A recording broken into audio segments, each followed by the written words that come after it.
Have Deepak joining us right here on the show to talk about the fundamentals of the market. Deepak, hi, welcome on board.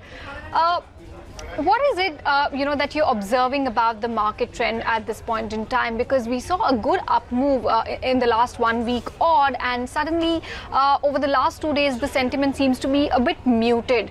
Is it likely to be muted? Is it just a sort of a temporary, some kind of profit taking that one can presume it to be?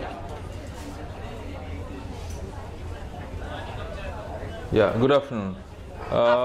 I think markets have run up quite sharply in a very short period of time, mainly driven by strong FPI inflows, and small and mid caps which started to rise initially have now sort of subdued.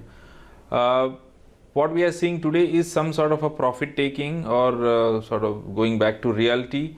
But I think this period of a small correction can last for a few more days, post which another rise is expected by us.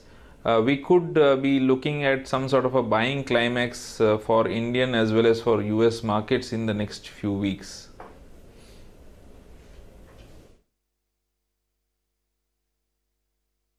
Hi Deepak, thanks so much for joining us here on ET Now. It's always a pleasure chatting with you. When I go through your note, when you talk about various sectors, the note is quite clear that avoid FMCG, power and auto sector.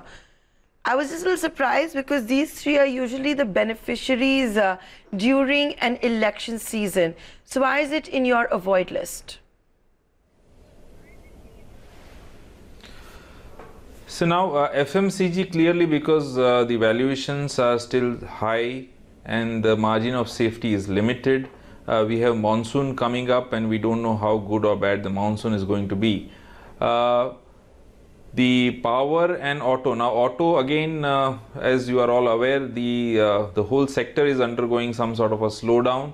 There is some controversy as to whether this slowdown will last only a few months or a few quarters. Now, so for the time being, we think the numbers may not improve in a hurry. It may take a couple of more months at least for the auto sector to sort of form some sort of a base. Now, from what we have studied over the last 2 or 3 elections, I think PSU, capital goods, these two sectors are the clear winners between the date of announcement of the election and the actual the election results. Now, both of this are based on expectation of a clearer policy or better policies being implemented post a new government formation. What about the banking space? Even within that, since you seem to be quite optimistic on the financials and banking sectors, is it the ones, the NBFCs that you're betting on, select NBFCs, or is it the larger private banks or larger PSBs for that matter that you think would be a prudent call at this point in time to take? Sure. PSU banks being part of the PSU, and as we have discussed, PSU as a whole, as a sector, does well in this period. So I think PSU banks also can do well till the election results are out, based on hope and expectations that a new government will come out with policies which are conducive or which will boost their profitability or their businesses. NBFCs, again, there is a clear divide between the two. The one which have a lot of history and a good pedigree, I think those will continue to do well, whereas the others will continue to face a lot of problems in terms of availability of liquidity and creation of NPAs. But for the time being, I think banks may do better than NBFCs.